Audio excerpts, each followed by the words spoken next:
ବାଲେଶ୍ୱର ଜିଲ୍ଲା ସୋର ବ୍ଲକ ଅନନ୍ତପୁର ସ୍ଥିତ ସରସ୍ୱତୀ ଶିଶୁ ବିଦ୍ୟା ମନ୍ଦିର ପରିସରରେ ଏକ ନିଆରା ପର୍ବ ଜେଜେବାପା ଓ ଜେଜେମା ସମ୍ମିଳନୀ ଅନୁଷ୍ଠିତ ହୋଇଯାଇଛି। ଏହି ଅବସରରେ ଶିଶୁ ମନ୍ଦିରର ସମସ୍ତ ଗୁରୁଜୀ ଓ ଗୁରୁମା ଓ ବାହନ ଭାଇ ସମସ୍ତେ 91 ଜଣ ଜେଜେବାପା ଓ ଜେଜେମା ପ୍ରମୁଖ ଉପସ୍ଥିତ ଥିଲେ। ମୁଖ୍ୟ ଅତିଥି ଭାବେ ଅନନ୍ତପୁର ଗ୍ରାମ ପଞ୍ଚାୟତର ଆଶା ମଞ୍ଜରୀ ଦାସ ଉପସ୍ଥିତ ରହି ଜେଜେବାପା ଓ ମାଙ୍କର ଭୂମିକା ବିଷୟରେ କହିଥିଲେ। ମୁଖ୍ୟ ବକ୍ତା ଭାବେ ପତଞ୍ଜଳି ଯୋଗ ସମିତିର ପ୍ରଚାରକ ଶ୍ୟାମସୁନ୍ଦର ମହାନ୍ତି ତାଙ୍କ ବକ୍ତବ୍ୟରେ କହିଥିଲେ, କର ଯୋଗ, ରୁହ ନିରୋଗ।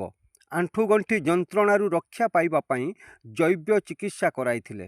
ପ୍ରଧାନ ଆଚାର୍ଯ୍ୟ ଅନ୍ତର୍ଯ୍ୟାମୀ ପରିଡ଼ା ଅତିଥି ପରିଚୟ ପ୍ରଦାନ କରିଥିଲେ। ଏହିଭଳି ନିଆରା କାର୍ଯ୍ୟକ୍ରମ ପାଇଁ ବୁଦ୍ଧିଜୀବୀ ଓ ସାଧାରଣରେ ଖୁସିର ବାତାବରଣ ସୃଷ୍ଟି ହୋଇଅଛି। Bureau report, PN TV।